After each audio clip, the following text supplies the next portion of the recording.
Hello guys, welcome to Pakistani real reaction. तो कैसे हैं आप सब? उम्मीद है आप सब बढ़िया होंगे, मजे में होंगे, खुश होंगे, आबाद होंगे। हमारी दुआ यही है आप हमेशा हंसते रहें, मुस्कुराते रहें, खुद भी खुश रहे, दूसरों को भी खुश रखे। चैनल पर न्यू है, चैनल को सब्सक्राइब कर दें, बेल आइकन को प्रेस कर दें ताकि आपको आने वाली हर नई वीडियो का नोटिफिकेशन मिल सके। मेरा नाम है मुदस्सिर, मैं मुबशिर। सो गाइस, बहुत ही ज्यादा इंटरेस्टिंग वीडियो है। वीडियो का जो टाइटल है वो है इंडिया के समर्थन में उतरी बांग्लादेश की सबसे बड़ी पार्टी बीएनपी, हादी पर बुरी तरह से फंसे यूनस। तो भाई साहब, बीएनपी जिसको एक टाइम पे इंडिया की ही अगेंस्ट पार्टी बोला जाता था, खालिदा जिया की ये पार्टी है। खालिदा जिया की है, बीएनपी उसी की है ना भाई, बीएनपी हाँ खालिदा जिया की है ना भाई।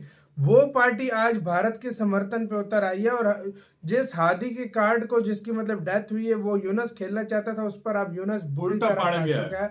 मतलब भारत के समर्थन से कुछ लोग बांग्लादेश में उठाए हैं। इस टाइम बड़े से हालात नाजुक चल रहे हैं इंडिया बांग्लादेश के। तो पहले देखते हैं हुआ सब कुछ क्या है। काउंट करते हैं 3 2 1 एंड स्टार्ट।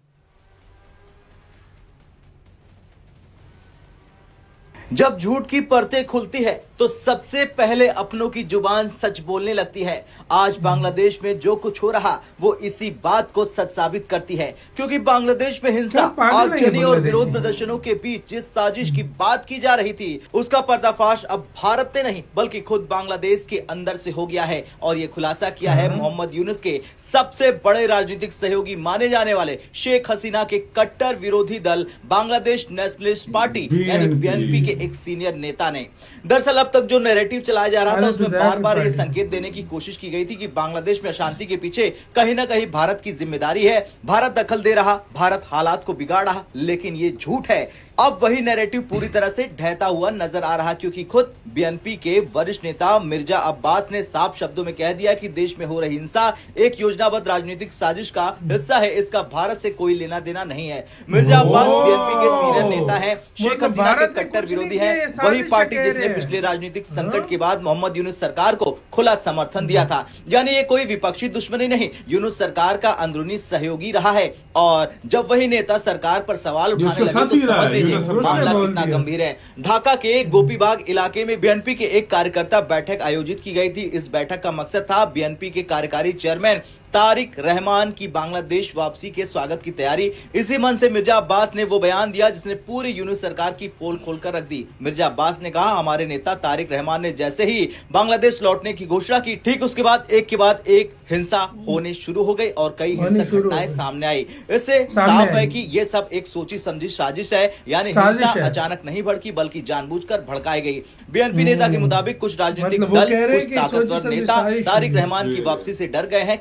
क्योंकि उन्हें अपनी कुर्सी खतरे में दिख रही, उन्हें लोकतंत्र की वापसी से डर लग रहा और इसी वजह से वे देश को अस्थिर करना चाहते हैं।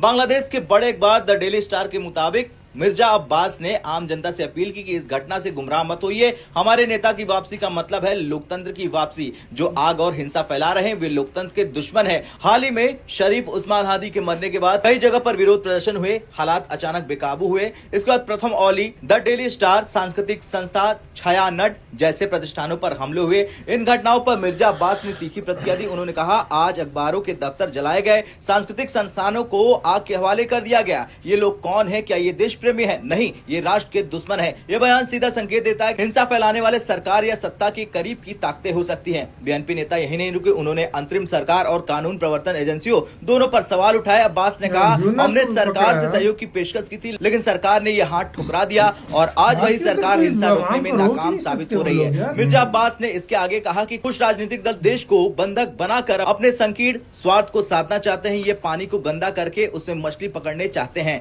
यानी अराजकता पैदा करो, डर फैलाओ और सत्ता पर काबिज हो जाओ। बीएनपी नेता ने एक और बड़ा आरोप लगाया कि देश में चुनाव को बाधित करने की साजिश चल रही है, लेकिन बीएनपी ऐसी किसी भी साजिश को नाकाम कर देगी। इस बयान ने मोहम्मद यूनुस की अंतरिम सरकार को सीधे कटघरे में खड़ा कर दिया। इस पूरे घटनाक्रम में यह सबसे अहम बात है कि बीएनपी ने कहीं भी भारत को दोषी नहीं ठहराया, बल्कि अप्रत्यक्ष रूप से भारत के खिलाफ फैलाए जा रहे नैरेटिव को खारिज कर दिया। यानी भारत को बदनाम करने की कोशिश अंदरूनी राजनीति की देन है। आज स्थिति साफ है, हिंसा एक साजिश थी, हादी को लेकर बहाना बनाया गया, यूनुस सरकार की नाकामी उजागर हुई और भारत को गलत तरीके से घसीटा गया। बीएनपी का यह बयान मोहम्मद यूनुस और उनकी अंतरिम सरकार के लिए सबसे बड़ा झटका माना जा रहा। अब सवाल यह है कि क्या यूनुस जवाब देंगे? क्या साजिशकर्ताओं पर कार्रवाई होगी या फिर सच को फिर से दबाने की कोशिश होगी? आपका क्या सोचना है? कमेंट कर जरूर बताएं।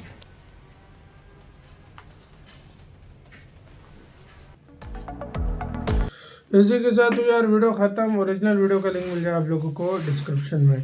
अब आते हैं मेन टॉपिक की तरफ। तो मतलब बीएनपी जो कि सबसे बड़ी पार्टी है इस टाइम बांग्लादेश की, क्योंकि हाँ, और समर्थन भी रहा जो है उसका। अवामी लीग है वो लगभग खत्म हो चुकी है। शेख हसीना गई, समझो कुछ नहीं बचा, उसको बैन भी लग गया। वो इलेक्शन में पार्ट भी नहीं ले सकती, वो एक अलग सीन हो गया, बैन हो गई। हाँ। तो भाई साहब जो दूसरी अभी जो सबसे बड़ी पार्टी है इस टाइम बांग्लादेश में बीएनपी है, उसके ये जो सबसे बड़ा नेता है मतलब खालिदा जिया के बाद वो उसकी तबीयत खराब है, सुना है वो उसका बेटा आ रहा है, वो कह रहे डेमोक्रेसी आ रही है, वो तो डेमोक्रेसी वापस आ रही थी। उन्होंने कहा है कि इसमें इंडिया का कोई हाथ नहीं है। उन्होंने कहा है कि हमारे अपने बंदे जो यूनस सरकार के साथ मिले हुए हैं, वो ये नहीं चाहते कि भाई वो डेमोक्रेसी आए, और चाहता है कि मेरे हाथ में ही पावर रहे।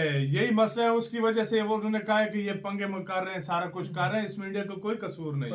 मतलब ये यूनस ही नहीं चाहता कि भाई इलेक्शन ही ना हो। यूनस चाहता है कि इधर इलेक्शन ही ना हो। भाई यूनस चाहता है इलेक्शन ना हो, मैं मजे करता रहूं, मैं हाँ, बन जाऊं। वो कहता है कि भाई तरफ जाना चाहता है, मैं नहीं पीएम बनना चाहता है, प्रेसिडेंट की तरफ सीधा अब जाना चाह रहा है। वो सुनने में आ रहा है अच्छा कि मतलब जिस तरह एर्दोगान के पास एब्सोल्यूट पावर जिसके पास नहीं होती, जिसके पास होती वो वाला रूल लाना चाह रहा है। मतलब वो कहता है कि मैं आ जाऊं, और उसने ही दंगे ये करवाया, सारा कुछ करवाया। और वो हादी जो था जिसके कह रहे थे कि इंडिया ने मारा, उसमें हो सकता है इसका हाथ हो, बिल्कुल। तो ये यूनस इधर फंसता हुआ आ रहा है। उसने कहा कि जब से वो आने का नाम उसने लिया है, इधर दंगे स्टार्ट हो गए। जिन्होंने दंगे किए हैं उनको उसने बोला है कि मिर्जा उस्मान ने बोला है कि भाई साहब ये लोग दुश्मन है।